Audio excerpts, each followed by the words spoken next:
ಹಬ್ಬದ ಎಲ್ಲ ಸಾರ್ವಜನಿಕರಿಗೆ, ಪತ್ರಕರ್ತರಿಗೆ, ಎಲ್ಲ ಜನರಿಗೂ ಕೂಡ ನಾನು ಅವರ ಶುಭಾಶಯವನ್ನು, ಅವರ ಆಶೀರ್ವಾದ, ಜೊತೆಯಲ್ಲಿ ಅಂಜುಮನ್ನ ಅಧ್ಯಕ್ಷರಾದಂಥ ಜಮೀರ್ ಸಾಹೇಬರಿದ್ದಾರೆ,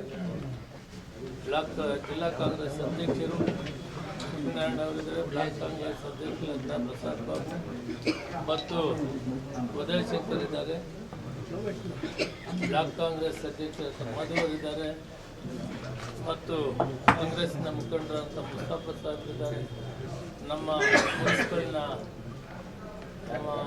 ಅಧ್ಯಕ್ಷರಾದ ಉಪಾಧ್ಯಕ್ಷರಾದಂಥ ಅಸ್ಲಂ ಸಾಹೇಬ್ ಇದ್ದಾರೆ, ಅಂಜುಮನ್ನ ಅಧ್ಯಕ್ಷರ ಸೆಕ್ರೆಟರಿಗಳಾದಂಥ ಸೈಫುಲ್ಲಾ ಅವರಿದ್ದಾರೆ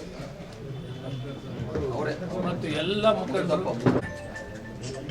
ಪರ್ವೇಜ್ ಹೆಚ್ಚಿನ ಆಕ್ಟಿವ್ ಆಗಿ ಪಕ್ಷದ ಸಂಘಟನೆಯಲ್ಲಿ ಕೆಲಸ ಮಾಡ್ತಾ ಇದ್ದಾರೆ ಮತ್ತು ಎಲ್ಲ ಮುಸಲ್ಮಾನ್ ಬಾಂಧವರು ಕುತ್ಕೊಳ್ಳೋಕೆ ಅವಕಾಶ ಇಲ್ಲ. ಎಲ್ರಿಗೂ ಕೂಡ ಈ ಈದ್ ಮಿಲಾದನ್ನ ಶುಭಾಶಯಗಳನ್ನು ನಾನು ತಿಳಿಸ್ತೇನೆ. ಈ ದಿನ ಬಹಳ ಪವಿತ್ರವಾಗ್ತದೆ. ಮೊಹಮ್ಮದ್ ಪೈಗಂಬರ್ ಜನ್ಮದಿನ. ಜಗತ್ತಿನ ಅತಿ ದೊಡ್ಡ ಸಮಾಜ, ಕ್ರಿಶ್ಚಿಯನ್ಸ್ ಬಿಟ್ಟರೆ ಈ ಜಗತ್ತಿನಲ್ಲಿ ಎರಡನೇ ಅತಿ ದೊಡ್ಡ ಸಮಾಜ ಪೈಗಂಬರ ಒಂದು ಗುರು, ದೇವರು ಅಲ್ಲಾ ಅವರ ಒಂದು ನೇತೃತ್ವದಲ್ಲಿ, ಅವರ ಆಶೀರ್ವಾದದಿಂದ ನಾವೆಲ್ಲ ಕೂಡ ಕೆಲಸ ಮಾಡ್ತೇವೆ. ಮೊಟ್ಟ ಮೊದಲನೇದಾಗಿ ಇಡೀ ಸಮುದಾಯಕ್ಕೆ ನಾನು ಈದ್ ಮಿಲಾದ್ ಮುಬಾರಕನ್ನು ತಿಳಿಸ್ತೇನೆ. ಜೊತೆಗೆ ನಾವೆಲ್ಲ ಕೂಡ ಅವರ ಇತಿಹಾಸ ಸಾಕಷ್ಟು ಜನಕ್ಕೆ ಗೊತ್ತಿದೆ. ಅವರ ತಂದೆ ಅಬ್ದುಲ್ಲಾ ಅವರು ಒಂದು ಕಡೆ ಯುದ್ಧದಲ್ಲಿ ತೀರ್ಕೊಳ್ತಾರೆ, ಅವ್ರ ತಂದೆ ತೀರ್ಕೊಳ್ತಾರೆ. ಅಬ್ದುಲ್ಲಾ ಅವ್ರ ದೊಡ್ಡಪ್ಪ ಅವರು ಅವ್ರನ್ನ ಸಾಕಿ ಒಂದು ವ್ಯಾಪಾರಕ್ಕಾಗಿ ಒಂದು ಸ್ಥಳಕ್ಕೆ ಹೋಗ್ತಾರೆ, ಬಿಸಿಲು ಮರಳುಗಾಡು. ಅಬ್ದುಲ್ಲಾ ಅವ್ರ ದೊಡ್ಡಪ್ಪ ಅವ್ರ ಜೊತೆಯಲ್ಲಿ ಒಂಟೆಯಲ್ಲಿ ಕರ್ಕೊಂಡು ಹೋಗ್ತಾ ಇದ್ದಾರೆ. ಆ ಬಿಸಿಲು ಗಾಡಲ್ಲಿ ರಾತ್ರಿ ಚಂದ್ರನ ಇದ್ದಾಗ ಯಾವ ರೀತಿ ತಂಪಿರ್ತದೆ ಆ ರೀತಿ ತಂಪಿರ್ತದೆ. ಅಂದರೆ ದೈವಶಕ್ತಿ ಎಷ್ಟಿತ್ತು ಅನ್ನೋದು ಅವರನ್ನು ನಾವು ಅರ್ಥ ಮಾಡ್ತೀವಿ. ಅವರೊಂದು ಮಾತನ್ನು ಕೂಡ ಹೇಳ್ತಾರೆ, ನಿಮ್ಮಲ್ಲಿ 2 ರೊಟ್ಟಿ ಇದ್ದರೆ ಒಂದನ್ನು ನೀವು ತಗೊಳ್ಳಿ, ಇನ್ನೊಂದು ಪಕ್ಕದಲ್ಲಿರೋರು ಕೊಡಿ ಅಂತ ಹೇಳ್ತಾರೆ. ಆ ಪಕ್ಕದಲ್ಲಿರೋರು ಯಾರು? ಹಿಂದೂನ, ಮುಸಲ್ಮಾನ, ಕ್ರಿಶ್ಚಿಯನ, ಮಾನವ. ಇದು ಎಲ್ಲ ಇತಿಹಾಸಗಳನ್ನು ನೋಡಬೇಕು. ಯೇಸು ಕ್ರಿಸ್ತನು ಕೂಡ ಮಾನವತಾವಾದ ಮಾಡ್ತಾರೆ, ಮಹತ್ ಪೈಗಂಬರವರು ಕೂಡ ಮಾನವತಾವಾದವನ್ನು ಮಾಡಿದ್ದಾರೆ. ಭಗವದ್ಗೀತೆಯಲ್ಲಿ ಕೂಡ ಹೇಳ್ತಾರೆ, ಸರ್ವಧರ್ಮಾನ್ ಪರಿತ್ಯಜ ಮಮೇಕಂ ಶರಣಂ ಮಧ್ಯೆ ಅಹಂ ಸೌಪಾಪೋತಿ ಮೋಕ್ಷ ಈಶಾನ್ಯನಾಥ ಓಂ ಶ್ರೀ ಕೃಷ್ಣ ಪರಮಾತ್ಮ. ಅಂದರೆ ಭಗವಂತ ಕೃಷ್ಣ ಪರಮಾತ್ಮ ಏನು ಹೇಳ್ತಾರಂದರೆ, ಎಲ್ಲವನ್ನು ಬಿಟ್ಟು ನನ್ನನ್ನು ನಂಬಿದವನು ಅವನು ಯಾವ ಜಾತಿ ಕುಲ ಅಂತ ಹೇಳಿಲ್ಲ, ಅವನಿಗೆ ನಾನಿದ್ದೇನೆ ಅನ್ನೋ ಮಾತು. ಅದೇ ರೀತಿ ಯೇಸು ಕ್ರಿಸ್ತರು ಹೇಳಿದ್ದಾರೆ, ಪೈಗಂಬರವರು ಹೇಳಿದ್ದಾರೆ, ಭಗವದ್ಗೀತೆಯಲ್ಲಿ ಕೃಷ್ಣ ಪರಮಾತ್ಮನು ಹೇಳಿದ್ದಾರೆ. ಅಂದರೆ ನಾವೆಲ್ಲ ಮಾನವತ್ವವಾದ. ಗಾಂಧೀಜಿಯವರು ಜಗತ್ತಿನ ಅತಿ ಶ್ರೇಷ್ಠ ಮಾನವ ಅಂತೇಳಿ ವರ್ಲ್ಡ್ ಸಂಸ್ಥೆ ಅವರ ಒಂದು ತ್ಯಾಗ ಹೋರಾಟವನ್ನು ನೋಡಿ ಅವರಿಗೆ ಗೌರವವನ್ನು ಕೊಟ್ಟಿದ್ದರು. ಜಗತ್ತಿನ ಸುಮಾರು 150ರಿಂದ 200 ದೇಶಗಳಲ್ಲಿ ಮಹಾತ್ಮ ಗಾಂಧಿಯವರ ಒಂದು ಒತ್ತಳಿಕೆ ಇದೆ. ಅಂದರೆ ಈ ಭಾರತ ಖಂಡದಲ್ಲಿ ಮಾನವತಾವಾದವನ್ನು ಮಾಡಿದ ಮಹಾನ್ ಚೇತನ. ಅವರ ನೇತೃತ್ವದಲ್ಲಿ ಹಿಂದೂ ಮುಸಲ್ಮಾನರು, ಕ್ರೈಸ್ತರು, ಬುದ್ಧರು ನಾವೆಲ್ಲ ಭಾರತೀಯರು ಅಂತೇಳಿ ಈ ರಾಷ್ಟ್ರ ಸ್ವಾತಂತ್ರ್ಯವನ್ನು ತಂದಂತೆ ಜವಾಹರ್ಲಾಲ್ ನೆಹರು, ಮೌಲಾನಾ ಆಜಾದ್ ಸಾಹೇಬರು, ವಲ್ಲಭಾಯ್ ಪಟೇಲ್, ಸುಭಾಷ್ ಚಂದ್ರ ಬೋಸ್ ಮಹಾನ್ ಚೇತನರು ಜೈಲುವಾಸ ಮಾಡಿ ಕಾರಾಗೃಹದಲ್ಲಿದ್ದು ಸಾಕಷ್ಟು ಜನ ಜೀವವನ್ನು ತೆತ್ತು ಈ ರಾಷ್ಟ್ರಕ್ಕೆ ಸ್ವಾತಂತ್ರ್ಯ ತಂದಿದೆ. ಅಂದ ಮೇಲೆ ಈ ರಾಷ್ಟ್ರದಲ್ಲಿರುವ ಹಿಂದೂ ಮುಸಲ್ಮಾನರು, ಕ್ರೈಸ್ತರು ನಾವೆಲ್ಲರೂ ಕೂಡ ಅಣ್ಣ ತಮ್ಮಂದಿರಾಗಿ ಬಾಳಿ ಬದುಕೋದು ನಮ್ಮ ಕರ್ತವ್ಯ.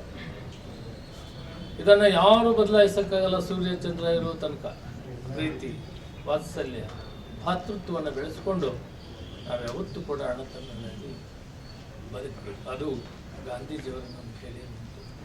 ಯಾಕಂದರೆ ಇವರೇನು ಸಾಮಾನ್ಯವಾಗಿ ಕೆಲಸ ಮಾಡಿಲ್ಲ, ಜೈಲುವಾಸ ಮಾಡಿದ್ದಾರೆ, ಹೋರಾಟ ಮಾಡಿದ್ದಾರೆ, ಕಾರಾಗೃಹದಲ್ಲಿದ್ದಾರೆ, ಪ್ರಾಣವನ್ನು ತೆಗೆದಿದ್ದಾರೆ ಸ್ವತಂತ್ರಕ್ಕಾಗಿ. ಅದರಿಂದ ಭಾರತ ಖಂಡದಲ್ಲಿರುವ ಎಲ್ಲ ಸಮುದಾಯಗಳು, ಅವರು ಹಿಂದೂ ಆಗಲಿ, ಮುಸಲ್ಮಾನ ಆಗಲಿ, ಕ್ರೈಸ್ತರು, ನಾವೆಲ್ಲ ಒಟ್ಟಿಗೆ ಬಾಳಬೇಕು.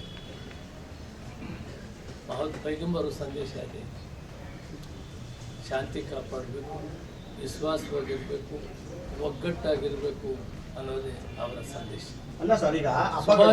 ಸಮಾಜ ನಾನು ಮಧ್ಯದಲ್ಲಿ ನಾನು ಪೂರ್ತಿ ಮಾಡಿ ಅವರು ಮಾಡಿದಂಥ ರಿಫಾರ್ಮೇಷನ್ ಇಷ್ಟು ಅಂತ ಹೇಳಲಿಕ್ಕೆ ಸಾಧ್ಯವಿಲ್ಲ. ನಾನು ಅವರ ಜೀವನ ಚರಿತ್ರೆಯನ್ನು ಓದ್ಕೊಂಡಿದ್ದೆ. ಯೇಸು ಕ್ರಿಸ್ತನಾಗಲಿ, ಮಹಮ್ಮದ್ ಪೈಗಂಬರಾಗಲಿ, ಕೃಷ್ಣ ಪರಮಾತ್ಮರಾಗಲಿ, ಇವರೆಲ್ಲರೂ ಕೂಡ ಮಾನವತಾವಾದವನ್ನು ಮಾಡಿ ಅಂತ ಹೇಳಿದ್ದಾರೆ. ಎಲ್ಲಿ ಜಾತಿ ಭೇದವನ್ನು ಮಾಡಿಲ್ಲ. ಆದ್ದರಿಂದ ನನಗೂ ವಿಶೇಷ ಈ ಭಾಗದಿಂದ ಸತತವಾಗಿ ನನ್ನನ್ನು 8 ಸಾರಿ ಓಟ್ ಹಾಕಿದೆ. 8ನೇ ಸಾರಿ ಕೆಲವರು ಹಾಕಿಲ್ಲ. ಆದರೆ ಈ ಸಮುದಾಯ 100% ನನ್ನ ಜೊತೆಯಲ್ಲಿ ನಿಂತಿದ್ದಾರೆ. ನಾನು ಇಷ್ಟನ್ನು ಇವರಿಗೆ ಆಶ್ವಾಸನೆ ಕೊಡ್ಬೋದು. ಸದರ್ ಸಾಹೇಬರಿದ್ದಾರೆ, ನಾನು ಇರುವ ತನಕ ನಿಮ್ಮ ಜೊತೆಯಲ್ಲಿರ್ತೇನೆ, ನಿಮಗೆ ಸಂಪೂರ್ಣವಾಗಿ ಬೆಂಬಲವಾಗಿರ್ತೀನಿ. ನಾವೆಲ್ಲ ಒಟ್ಟಿಗೆ ಬಾಳಿ ಬದುಕೋಣ. ಈ ಸಂದೇಶ ರಾಜ್ಯಕ್ಕೆ ಕಳಿಸೋಣ. ಇದು ನಮ್ಮ ಸಿದ್ಧಾಂತ, ಕಾಂಗ್ರೆಸ್ ಪಕ್ಷದ ಸಿದ್ಧಾಂತ, ಗಾಂಧೀಜಿಯವರ ಮಾರ್ಗದರ್ಶನ. ಬಾಬಾ ಸಾಹೇಬ್ ಅಂಬೇಡ್ಕರ್ ಸಂವಿಧಾನ ಬರೆದಿದ್ದಾರೆ. ಅದು ಕೇವಲ ಒಂದು ಮತಕ್ಕೆ, ಒಂದು ಧರ್ಮಕ್ಕಲ್ಲ. ಭಾರತದಲ್ಲಿರುವ ಕಟ್ಟಕಡೆ ಪ್ರಜೆಗಳು ಯಾರೇ ಆಗಲಿ ಅವರೆಲ್ಲರಿಗೂ ಸಂವಾದ ಹಕ್ಕಿದೆ ಅನ್ನೋದನ್ನು ನಾವು ಕೂಡ ಮನವರಿಕೆ ಮಾಡಿ.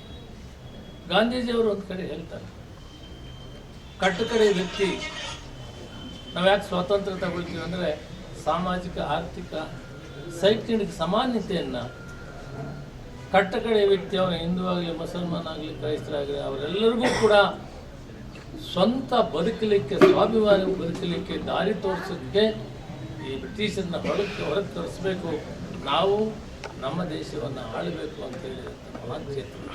ಆದ್ದರಿಂದ ನಾವೆಲ್ಲ ಕೂಡ ಉರುಸಿಗೆ ನಾವೆಲ್ಲ ಹೋಗ್ತೀವಿ, ಜಾತ್ರೆಗೆ ಅವರೆಲ್ಲ ಬರ್ತಾರೆ. ಇದೊಂದು ಸಮ್ಮೇಳನ, ಪ್ರೀತಿ ವಾತ್ಸಲ್ಯವನ್ನು ಹೆಚ್ಚು ಮಾಡಿಕೊಂಡು ನಾವೆಲ್ಲ ಅಣ್ಣ ತಮ್ಮಂದಿರಾಗಿ ಈ ದಿನ ಮಹಮ್ಮದ್ ಪೈಗಂಬರ್ ಜನ್ಮದಿನದಿಂದ ಇವತ್ತು ಸಾಯಂಕಾಲ ದೊಡ್ಡ ಪ್ರಮಾಣದಲ್ಲಿ ಕಾರ್ಯಕ್ರಮ ಇದೆ. ನಾನು ಸಾಯಂಕಾಲ ಬರಬೇಕಾಯಿತು. ನಾಳೆ ಬೆಳಗ್ಗೆ ಕ್ಯಾಬಿನೆಟ್ ಇರೋದ್ರಿಂದ ಗುಲ್ಬರ್ಗಾದಲ್ಲಿ 3 ಗಂಟೆಗೆ ನಾನು ನಮ್ಮ ಮತ್ತು ಮುಖ್ಯಮಂತ್ರಿಗಳ ಜೊತೆಯಲ್ಲಿ ಇದಕ್ಕೆ ಹೋಗಬೇಕಾಗಿತ್ತು ನಿರ್ಬಂಧಕ್ಕೆ.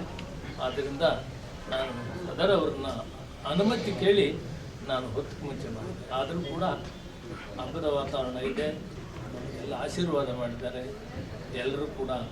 ಅವರೆಲ್ಲರಿಗೂ ಕೂಡ ಇಡೀ ಭಾರತ ದೇಶದ ಜನರಿಗಾಗಲಿ ಜಗತ್ತಿನಲ್ಲಾಗಲಿ ಅವರೊಂದು ಅತಿ ದೊಡ್ಡ ಶಕ್ತಿ ಮತ್ತು ಸಮಾಜ ಕೂಡ ಅತಿ ದೊಡ್ಡದು. ಅದನ್ನೇ ಗಾಂಧೀಜಿಯವ್ರು ನಮಗೆ ಏನು ಹೇಳಿದ್ದಾರೆ, ನಾವೆಲ್ಲ ಒಟ್ಟಿಗೆ ಬಾಳಿ ಬದುಕೊಳ್ಳುತ್ತೀವಿ. ಇವತ್ತು ನಾನು ಕೂಡ ಈ ಸಂದೇಶವನ್ನು ಕೊಡ್ತಾ ಇದ್ದೀನಿ. ನಾವೆಲ್ಲರೂ ಕೂಡ ಅಣ್ಣ ತಮ್ಮದಾಗಿ ಬದುಕೊಳ್ಳೋಣ. ಅಲ್ಲ ಅವ್ರ ಪೈಗಂಬರವರು ನಮಗೆಲ್ಲ ಶಕ್ತಿ ಕೊಡಲಿ, ಒಳ್ಳೆ ಮಳೆ ಬೆಳೆ ಆಗಲಿ, ಸಮೃದ್ಧಿಯಾಗಿ ಬೆಳೆ ಆಗಲಿ, ನಾವೆಲ್ಲ ಪ್ರತಿನಿಧಿಯಿಂದ ಬಾಳಿ ಬದುಕೊಳ್ಳೋಣ. ಈ ದಿನ ಮಹತ್ ಪೈಗಂಬರವರ ಜನ್ಮದಿನ, ಎಲ್ಲರಿಗೂ ಶುಭವಾಗಲಿ ಅಂತೇಳಿ ನಾನು ಈದ್ ಮುಬಾರಕ್ ಕೇಳಿ ನನ್ನ ಪೊಲೀಸ್ ಸೆಕ್ಯೂರಿಟಿಯಲ್ಲಿ ಅಪಘಾತ ನಡೀಬೇಕಾಗಿದೆ. ಯಾಕೆ ಸರ್ ಈ ರೀತಿಯಾಗಿ ಉತ್ತಮವಾಗಿ ನಡೀತಾ ಇದೆ? ಎಲ್ಲ ನಿಮಗೆ ಗೊತ್ತಿದೆ, ನನ್ನ ಕೈಯಲ್ಲಿ ಯಾಕೆ ಹೇಳಿಸ್ತೀವಿ? ಅಲ್ಲ, ನೀವು ಒಬ್ಬ ಸರ್ಕಾರದ ಪ್ರತಿನಿಧಿಯಾಗಿ ನಾವು ನಿಮ್ಮನ್ನು ಕೇಳ್ತಿದ್ದೀವಿ ಸರ್. ಸಮಾಜದಲ್ಲಿ ಚುನಾಯಿತ ಪ್ರತಿನಿಧಿಗಳು ಯಾರೇ ಅವರು ಶಾಂತಿ ಸಹಬಾಳ್ವೆಯಿಂದ ಒಲಿಸಿದರೆ ಎಲ್ಲಿ ಆಗಲ್ಲ. 30 ವರ್ಷದಲ್ಲಿ ಎಲ್ಲಾನ ಗಲಾಟೆ ಆಗಿದೆ, ಯಾರು ಜ್ಞಾಪಕ ಇದೆಯಾ ಹೇಳಿ? ಹಾಗಾಗಿ ಬಿಡೋದಿಲ್ಲ, ಈಗೂ ಬಿಡೋದಿಲ್ಲ. ನನಗೆ ಸಮಯದ ಅಭಾವದಿಂದ ಸಕಾಲಕ್ಕೆ ಬರ್ತಾ ಇಲ್ಲ, ಇನ್ನು ಮೇಲೆ ಬರ್ತೀನಿ. ಅಂಥದ್ದು ಯಾವುದು ಆಗಬಾರ್ದು. ಕೇವಲ ಚುನಾವಣೆಗೆ ಓಟ್ಗಾಗಿ ಯಾವುದೇ ಪಕ್ಷ ಆಗಲಿ ಕಲಹ ಇದು ಮಾಡಬಾರ್ದು. ಸೌಹಾರ್ದ ಪ್ರೀತಿಯಿಂದ ಬಾಳಿ ಬದುಕಬೇಕು, ಅದು ನಮ್ಮ ಸಿದ್ಧಾಂತ. ಮಂಡ್ಯದಲ್ಲಿ ಆದಂತೆ ಆಗಬಾರ್ದಾಗಿತ್ತು. ಸುಮ್ಮನೆ ಎನ್ಕ್ವೈರಿ ಮಾಡ್ತಾ ಇದ್ದಾರೆ, ಅದ್ರ ಬಗ್ಗೆ ನಾನು ಕಾಮೆಂಟ್ ಮಾಡೋಕ್ಕೆ ಇಷ್ಟಪಡ್ತೀನಿ. ಅಲ್ಲ ಸರ್, ಆ ಒಂದು ಘಟನೆಯಲ್ಲಿ ಹೊರ ರಾಜ್ಯದವ್ರು ಕೂಡ ಭಾಗಿಯಾಗಿರೋದು ಗೊತ್ತಾಗಿದೆ ಸರ್. ಈಗ ಅಂದರೆ ಇದೆಲ್ಲ ಒಂದು ಪ್ರೀ ಪ್ಲಾನ್ಡ್ ಅಂತ ಒಂದು ಚರ್ಚೆ ಆಗ್ತಾ ಇದೆ ಸರ್. ಈಗ ಎನ್ಕ್ವೈರಿ ಆಗ್ತಾ ಇದೆ, ಏನು ರಿಪೋರ್ಟ್ ಬರ್ತದೆ ನೋಡಿ. ಗಂಭೀರವಾಗಿ ಅಲ್ಲ, NIAಗೆ ವಹಿಸಬೇಕು ಅಂತ ಒತ್ತಾಯ ಕೂಡ ಈಗ ಇರುವಂಥದ್ದು ಸರ್. ಈಗ ನೋಡೋಣ, ರಿಪೋರ್ಟ್ ಬಂದ ಮೇಲೆ ತೀರ್ಮಾನ ತೆಗೆಯೋಣ.